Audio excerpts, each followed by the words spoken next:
The thing that makes me laugh most is when tradies think that they know how to fucking flip houses when they've never flipped a house before. So let's just break it down. The renovation component is about 10% of flipping a house, okay? Before you even get to that, you need to be able to buy the bloody house, okay? So what really is involved in property flip and what makes a good property flipper is actually all the market research and the due diligence, all the numbers, being able to work out what they actually need to pay for a property to be able to then, go on and renovate and sell it for a profit. Then there's all the buying stuff, being able to buy property well enough, being a good negotiator. Just because you're a friggin' tradie doesn't mean that you can negotiate and buy houses off market and below market value.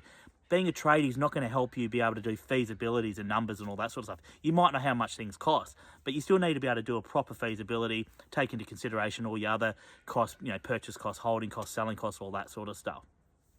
On top of that, there's all the creative finance stuff. Because you're a tradie, you think you understand, money partners and private lending and all that stuff. Chances are you've never even heard of it. And then there's, joint ventures and things like that. And on top of that, the actual renovation itself, just because you can renovate a house, well, you shouldn't be doing that anyway. You shouldn't be on the tools if you're a property flipper, because everyone knows, all good property flippers know, that in order to scale and do as many projects as possible, you need to be off the tools. So forget about being a good tradie. Instead, you need to be a good project manager.